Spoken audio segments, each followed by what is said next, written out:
السلام عليكم ورحمة الله وبركاته. إن الحمد لله والصلاة والسلام على محمد المصطفى وعلى آله وأصحابه المجتبى أما بعد. বিবাহের আরবি শব্দ হলো নিকাহ। নিকাহের শাব্দিক অর্থ হলো একত্রিত হওয়া, নারী পুরুষ মিলিত হওয়া।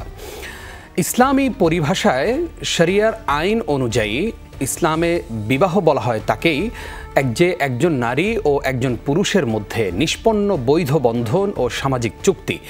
ইসলামে বিবাহ হলো একটি সুন্নাহ বা মুহাম্মদ সাল্লাল্লাহু আলাইহি ওয়াসাল্লামের আদর্শ এবং ইসলামে বিবাহ করার জন্য অত্যন্ত জোরালোভাবে পরামর্শ দেওয়া হয়েছে। পাশাপাশি ইসলামে সন্ন্যাস জীবনের কঠোর বিরোধিতা করা হয়েছে। একজন ব্যক্তি তখনই বিবাহের বয়সী হবে যখন সে মানসিক, দৈহিক ও আর্থিকভাবে বৈবাহিক জীবন নির্বাহ করতে সমর্থ হবে। আমাদের আজকের বিষয় ইসলামের দৃষ্টিতে বিয়ে শাদী। সুপ্রিয় দর্শক শ্রোতা, কাছে এবং দূরে যেখানে আছেন সবাইকে স্বাগত জানাচ্ছি যমুনা টেলিভিশনের নিয়মিত আয়োজন in the name of Allah with BRB cables অনুষ্ঠানে। আপনাদের সাথে আছি আমি নিজাম বিন মুহিব। অনুষ্ঠানটি টিভি সেটের পাশাপাশি যমুনা টেলিভিশনের ফেসবুক পেজে সরাসরি সম্প্রচারিত হচ্ছে। দর্শক, আপনারাও যোগ দিতে পারেন আমাদের সাথে অনুষ্ঠানে। সরাসরি ফোন করতে ডায়াল করুন 02982405 নম্বরে। আমরা আজকে গুরুত্বপূর্ণ এই বিয়ে শাদীর বিষয়ে কথা শুনব। যেহেতু শীতকাল চলছে, শীতকালীন এই সময়টাতে আমরা আমাদের ছেলেদেরকে, আমাদের মেয়েকে আমরা বিয়ে শাদী দেই। এই বিয়ের কতগুলো নিয়ম রয়েছে, আমরা সেই নিয়মগুলো, সেই সুন্নাহগুলো ফলো না করার কারণে অনেক সময় আমরা দেখে থাকি যে বিয়ের শুরুটাই হয় হারাম দিয়ে। যেমন আমি যদি শুরুতেই বিয়ের ভুলগুলো নিয়ে আসতে চাই, তাহলে আমি বলতে পারি যে একদম বিয়ের শুরুতে আমরা যখন পাত্রীপক্ষ অর্থাৎ কোনো পাত্রীকে দেখতে যাই, তখন ইসলামী শরিয়া বলে যে ঠিক যেই ছেলে মেয়েটাকে বিয়ে করবে সেই ছেলে দেখবে। অথচ আমরা সামাজিক রীতিনীতি ফলো করতে গিয়ে ছেলের বাবা, ছেলের মামা, ছেলের চাচা, ছেলের দুলাভাই, ছেলের ভাই সবাই মিলে গিয়ে আমরা পাত্রী দেখি এবং পাত্রীকে সবার সামনে দাঁড়িয়ে মা একটু ঘুরোতো, চুলটা দেখা হয়, দাঁড়িয়ে একটু হাঁটানো হয়। এটা সম্পূর্ণ শরিয়া লঙ্ঘন। এটা একমাত্র দেখবে হচ্ছে যেই ছেলে বিয়ে করবে সেই ছেলে। অথচ আমরা সামাজিক রীতিনীতি ফলো করতে গিয়ে এই কাজগুলো করি। এগুলো অনুচিত এবং এই ভুল থেকে আমরা নিজেকে শুধরে নেব ইনশাআল্লাহ। দ্বিতীয় যে ভুলটি আমরা করি সেটি হচ্ছে পাত্রীপক্ষ অর্থাৎ কনেপক্ষ মোহরানার জন্য ছেলেকে অনেক বেশি টাকা চার্জ করে। যেমন বলে যে আমি 20 লাখ টাকার নিচে বিয়ে বসবো না, আমি 50 লাখ টাকার নিচে বিয়ে বসবো না, আমার বিয়ের কাবিন হবে 20 লাখ 1 টাকা, এই ধরনের কথা বলে। অথচ ছেলের সামর্থ্য হচ্ছে 5 লাখ। এখানে ইসলামী শরিয়া বলে ছেলের সামর্থ্য অনুযায়ী ছেলে মহারণা আদায় করবে।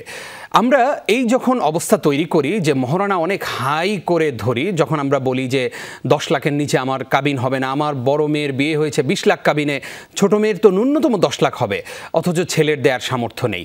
সেখানে যখন এই 20 লাখ 10 লাখ টাকা দর কষাকষি হয় এবং সেইভাবে যখন একটি বিয়ের শুরু হয়, পরবর্তীতে দেখা যায় এই মহারণা আর ছেলে আদায় করে না, অথচ এই মহারণা আদায় করে দেয়া ছেলের কর্তব্য ছিল। ছেলে যখন কর্তব্য আদায় করে না, তখন সে এই ছেলে মেয়ের কাছে মাফ চায়, ক্ষমা চায় যে আমাকে মাফ করে দাও। এটা ইসলাম অ্যালাউ করে না। সেজন্য বিয়েকে ইসলাম সহজ করতে বলেছে। আমরা বিয়েটাকে কঠিন করে ফেলছি এবং সেই কঠিন করতে গিয়ে নানান ভুল আমরা করে ফেলছি। 3 নম্বর যে পয়েন্টটি আমি আপনাদের সঙ্গে শেয়ার করতে চাই, যে বিয়ে কেন্দ্রিক আমরা যে গায়ে হলুদের ব্যবস্থা করি, সেই গায়ে হলুদের নামে সাউন্ড বক্স লাগিয়ে জোরে গান বাজিয়ে আমরা সমাজটাকে, আমাদের পরিবেশটাকে আমরা অতিষ্ঠ করে ফেলি। আমাদের খেয়াল রাখতে হবে বিয়েটা শুধুমাত্র আমাদের পরিবারে হচ্ছে। আমাদের বিল্ডিংয়ে অনেক মানুষ অসুস্থ থাকতে পারে, আমাদের বিল্ডিংয়ে সদ্য জন্ম নেওয়া শিশু থাকতে পারে, আমাদের এই বিল্ডিংয়ে হার্টের পেশেন্ট থাকতে পারে, আমাদের এই বিল্ডিংয়ে অনেক বৃদ্ধ বাবা মায়েরা থাকতে পারেন যারা অনেক অসুস্থ। সাউন্ডের কারণে, তীব্র সাউন্ডে যাদের জীবন অতিষ্ঠ হয়ে যেতে পারে, মৃত্যু ঝুঁকি থাকতে পারে। আমরা সেগুলো চিন্তা না করে জোরে সাউন্ড বক্স লাগিয়ে আমরা বিয়ে উদযাপন করি। এটা ইসলাম অ্যালাউ করে না। এরপরে আমরা বিয়ের এই গায়ে হলুদের নামে আমরা অশ্লীলতা করি। কেমন অশ্লীলতা? শালি এসে দুলাভাইয়ের গায়ে হলুদ দিয়ে দেয়, দুলাভাইকে মিষ্টি খাইয়ে দেয় এবং নানান ধরনের কার্যক্রম তো সেখানে থাকেই, নাচ থাকে, গান থাকে। ইসলাম বলে যে যদি তুমি তোমার বিয়েতে বরকত চাও তবে অবশ্যই এই ধরনের কাজগুলো করবে না, কারণ আমরা বিয়েটাতে চাই যে আমাদের ছেলেটা, আমাদের মেয়েটা শান্তিতে থাকুক, সুখে ঘর করুক। কিন্তু আমরা শুরুটাই করলাম ইসলাম যেটাকে অ্যালাউ করে না, যেটা পারমিট করে না, যে হারাম কাজ ইসলাম চায় না, সেই কাজগুলো দিয়ে আমরা শুরু করলাম। এই তো গেল গায়ে হলুদের কথা। গায়ে হলুদ শেষ হওয়ার পরে যখন বিয়ের আয়োজন শুরু হয়, আমরা ওয়েডিং ফটোগ্রাফি নামে আমরা যেই কাজটা করি, আমাদের স্ত্রীকে, আমাদের বোনটাকে আমরা একজন ফটোগ্রাফারের হাতে তুলে দেই।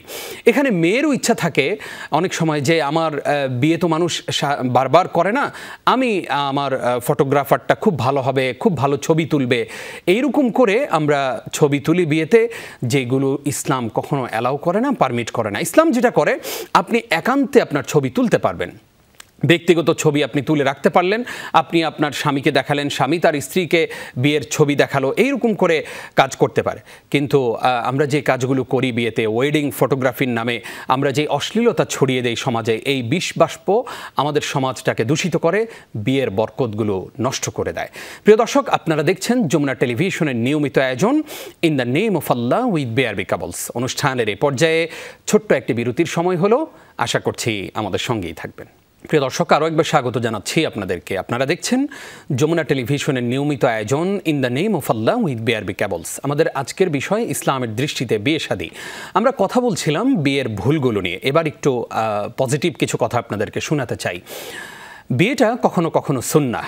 যেমন কোনো ব্যক্তির যদি আর্থিক সামর্থ্য থাকে, প্রাপ্তবয়স্ক থাকে, দৈহিক সামর্থ্য থাকে এবং মানসিক প্রস্তুতি থাকে, তাহলে তার জন্য বিয়ে করা সুন্নাহ, যদি তার দ্বারা কোনো জিনা ব্যভিচার হওয়ার আশঙ্কা না থাকে, তার জন্য বিয়ে করা সুন্নাহ। আর বিয়ে কখনো কখনো ওয়াজিব।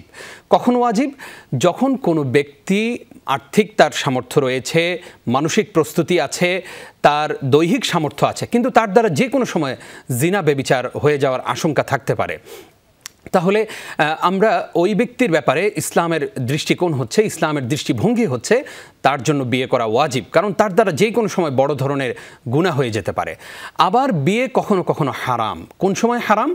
কোনো ব্যক্তির আর্থিক কোনো সামর্থ্য নেই, দৈহিক কোনো সামর্থ্য নেই, অর্থাৎ শারীরিকভাবে তিনি আনফিট, এইরকম ব্যক্তি, এবং পাশাপাশি কোনো কাফির রাষ্ট্রে যদি কোনো ব্যক্তি যুদ্ধরত অবস্থায় থাকেন, এই শ্রেণীর মানুষদের জন্য বিয়ে করা হারাম। কারণ আপনি জানেন যে আপনি দৈহিকভাবে কতটা ফিট, আপনি জানেন আপনি মানসিকভাবে কতটা ফিট, আপনি জানেন যে আপনি অর্থনৈতিকভাবে কতটা ফিট। আপনি এই জিনিসগুলো যখন সুনিশ্চিত হবেন যে আপনি আনফিট, তখন আপনি কখনো বিয়ে করে আরেকটা মেয়ের জীবন নষ্ট করবেন না। কারণ আমরা অনেক সময় আমাদের আবেগের জায়গা থেকে সমাজের দিকে তাকিয়ে আমরা বিয়ে করি, আর বিয়ে করার পরে আমরা একজন মেয়ের প্রতি অভিযোগ করি যে আমার স্ত্রী পরকীয়ায় জড়িত হয়ে যাচ্ছে, আমার স্ত্রী আমার কথা শুনছে না। পরবর্তীতে যখন এগুলো নিয়ে সালিশ হয়, বিচার হয়, তখন দেখা যায় যে এই পুরুষ নানানভাবে বিপর্যস্ত, মানসিকভাবে বিপর্যস্ত থাকে, অর্থনৈতিকভাবে বিপর্যস্ত থাকে, শারীরিকভাবে আনফিট থাকে। সব কিছু মিলিয়ে এই বোন তখন আর মানে তার সব কিছু হারিয়ে তখন সে পরকীয়ায় জড়িয়ে যায়। এই দৃষ্টিভঙ্গি থেকে ইসলাম তখন বলে যে এই লোকের জন্য বিয়ে করা হারাম। আমরা এই জিনিসগুলো সামনে রেখে আমাদের সন্তানদেরকে বিয়ে শাদীর জন্য প্রস্তুত করব। তবে মনে রাখতে হবে যে আমাদেরকে বিয়েটা সহজ করা চাই, বিয়েটাকে কঠিন করা নয়। আমাদের সমাজটা হচ্ছে এখন প্রেমটাকে, অবৈধ প্রেমটাকে সবাই খুব বাহবা দেয়, সবাই খুব তালি দেয় যে ওনার 2জন গার্লফ্রেন্ড আছে, ওনার 3জন বয়ফ্রেন্ড আছে, সুগার ড্যাডি, নানান ধরনের কথা আমরা শুনতে পাই। এই যখন সমাজের অবস্থা, তখন ইসলাম বলে যে আমি যেন বিয়েটাকে সহজ করি। নবী করিম সাল্লাল্লাহু আলাইহি ওয়াসাল্লাম বলেছেন, মান আহাব্বা সুন্নতি ফাকাদ আহাব্বানি ওয়া মান আহাব্বানি কানা মাই ফিল জান্নাহ। যে আন-নিকাহু সুন্নতি, বিয়েটা আমার সুন্নাহ, আর যে ব্যক্তি আমার সুন্নাহকে পালন করবে না, সে আমার দলভুক্ত নয়, আমার উম্মত নয়। প্রিয় দর্শক, সেজন্য আসুন শীতকালীন এই সময়টাতে আমরা যতটা বিয়ে শাদী আমরা করাবো, বিয়ে শাদী খেতে যাব, বিয়ের প্রস্তুতি নিব, আমরা সবাই এই জিনিসগুলো ফলো করার চেষ্টা করব। আমাদের সঙ্গে আজকে এই বিষয়ে কথা বলবার জন্য আমরা আমন্ত্রণ জানিয়েছি মালিবাগ জামিয়া শরঈয়ার সম্মানিত মুফতি ও মুহাদ্দিস ফদিলাতুল শেখ মুফতি আব্দুস সালাম হাফিজাহুল্লাহকে। আসসালামু আলাইকুম ওয়া রাহমাতুল্লাহ। ওয়ালাইকুম আসসালাম ওয়া রাহমাতুল্লাহি ওয়া বারাকাতুহু। শেখ, আপনাকে ধন্যবাদ আমাদের সঙ্গে যুক্ত হবার জন্য। আমরা একদম শুরুতেই জানতে চাই যে আমাদের সমাজে শীতকালের এই সময়টাতে অনেক বিয়ে শাদী হয়। আপনার কাছে শুরুতেই আমাদের জানতে চাওয়া হচ্ছে, ইসলাম কি কাউকে বিয়ের জন্য কোনো নির্ধারিত বয়স ফিক্স করে দিয়েছে যে ঠিক এই বয়সে উপনীত হলেই বিয়ে শাদী করতে হবে? এটা একটু বলবেন, পাশাপাশি বলবেন যে অনেকে ইচ্ছে করে বিয়ে করে না, অনেক দেরি করে, এই ব্যাপারে ইসলাম কি বলে? ধন্যবাদ। আসলে উইন্টার শীতকালের সিজনটাই হলো বিয়ের সিজন। এই সময়ে সাধারণত বিয়ের ধুম পড়ে যায়। শরীয়ত মানুষ যখন তার প্রাণের সঞ্চার হয় মাতৃগর্ভে, তখনই তার বিভিন্ন প্রয়োজন দেখা দেয়। অন্যতম প্রয়োজন হচ্ছে খাবার চাহিদা। আল্লাহ পাক রব্বুল আলামিন মাতৃগর্ভেই তার জন্য খাবারের ব্যবস্থা করেন। ভূমিষ্ঠ হওয়ার পরে তার অন্যান্য চাহিদা বাড়তে থাকে। এভাবে যখন সে এই শিশুকাল, কৈশোর, যৌবনে উপনীত হয়, তখন তার মধ্যে অন্যান্য চাহিদার পাশাপাশি বিবাহের চাহিদাও তাকে পেয়ে বসে। এই জন্য আল্লাহ পাক রব্বুল আলামিন, যেহেতু মানুষের আসল লক্ষ্য উদ্দেশ্য হচ্ছে ইবাদত বন্দিগির মাধ্যমে পরকালকে সুন্দর করা, পরকালের সফলতা অর্জন করা, এই জন্য আল্লাহ পাক রব্বুল আলামিন বিয়ের মাধ্যমে যে শুধু জৈবিক চাহিদা পূরণ নয়, বরং এই বিয়ের মাধ্যমে স্বামী স্ত্রী তাদের ধর্মীয় সফলতা, তাদের পরবর্তী সন্ততিদের জীবনের সফলতা এবং নেক্সট জেনারেশনের সফলতার জন্য তাকে বিবাহ করতে হবে। আর এর জন্য প্রয়োজন হলো একজন ধার্মিক পাত্রী। এজন্য রাসূল আকরাম সাল্লাল্লাহু আলাইহি ওয়াসাল্লাম ইরশাদ ফরমান, তুনকাহুল মারআ লিআরবা লিমালিহা লিজামালিহা ওয়া লিহাসাবিহা ওয়া লিদীনিহা ফাজফার বিজাতিদ দ্বীন। যে সাধারণ ক্ষেত্রে 4টি কারণে মহিলাদেরকে বিবাহ করা হয়। একটা হলো তার ধন সম্পদ থাকলে তাকে তার প্রতি আকৃষ্ট হয়, এবং বংশীয় কন্যা হলে তার প্রতি মানুষ আকৃষ্ট হয়, এবং তার ধন সম্পদ দেখে আকৃষ্ট হয়। কিন্তু তোমরা তার সৌন্দর্য ইত্যাদি পরিহার করে ফাজফার লিজাতিদ দ্বীন, দিনটাকে প্রাধান্য দেয়। অসংখ্য ধন্যবাদ আপনাকে। আসবো আপনার কাছে আবারও ইনশাআল্লাহ ছোট্ট একটি বিরতির পর। স্বাগত আরও একবার প্রিয় দর্শক, in the name of Allah with BRB cables অনুষ্ঠানে আবারও আপনাদেরকে স্বাগত। আজকে আমাদের বিষয় হচ্ছে ইসলামের দৃষ্টিতে বিয়ে শাদী, আর এ বিষয়ে কথা বলছেন মুফতি আব্দুস সালাম শেখ। আমাদেরকে নিশ্চয়ই শুনতে পাচ্ছেন। আমরা একটু জানতে চাই যে বিয়ের ক্ষেত্রে কুফু বা সমতা মিলানো কতটা জরুরি? এটা খুবই জরুরি বিষয়, কারণ কুফু বা সমতা মিল না হলে দেখা যায় একটি পর্যায়ে যেখানে বিবাহের মাকসাদ হচ্ছে উভয় সম্মিলিতভাবে শরীয়ত সম্মত পন্থায় জীবন কাটানো, তা অসম্ভব হয়ে পড়ে এবং একটা ক্ষেত্রে গিয়ে তাদের মধ্যে বিচ্ছেদের পর্যায়ে সৃষ্টি হয়ে যায়। এজন্য কুফু বা সমতা এর মূল বিষয় হচ্ছে যে দিনদারির দিক থেকে যেন এক থাকে এবং ধর্মীয় কোণ থেকে তাদের মধ্যে ব্যবধান এবং বিভেদ না থাকে, একজন মুসলমান আরেকজন অমুসলিম। এই জাতীয় অসুবিধার সৃষ্টি হলে কুফু যখন লঙ্ঘিত হয়, তখন বিবাহের মাকসাদ গৌণ হয়ে যায় এবং বিঘ্নিত হয়। এই জন্য শরীয়ত কুফু এবং সামঞ্জস্যতা, সমতা বিধানের উপর খুব বেশি সবিশেষ গুরুত্ব আরোপ করেছে। জি, আমরা এবার জানতে চাই যে মোহরানা চাপিয়ে দেওয়া হয় অনেক সময়। মেয়ে পক্ষ থেকে বলা হয় যে আমি এত টাকা ছাড়া বিয়ে বসবো না, একটা তালিকা দেওয়া হয় বা অনেক বড় একটা অঙ্ক বলা হয়। সেক্ষেত্রে আবার ছেলে কখনো কখনো পারিবারিক চাপে মেনে নিয়ে আবার এই মোহরানা আদায় না করে মাফ চেয়ে নেয় বা মাফ চায়। এক্ষেত্রে ইসলামের দৃষ্টিভঙ্গি কি? দেখুন, ইসলামের সুন্দর দৃষ্টিভঙ্গি হচ্ছে যেটা হযরত ওমর ফারুক রাদিয়াল্লাহু তাআলা আনহু ইরশাদ করেছেন। তিনি বলেন, আল্লাহ লা তুগালু ফি সাদকাতিন নিসাই, মহিলাদের মোহর নির্ধারণ ক্ষেত্রে তোমরা কোনো রকমের বাড়াবাড়ির মধ্যে যেও না।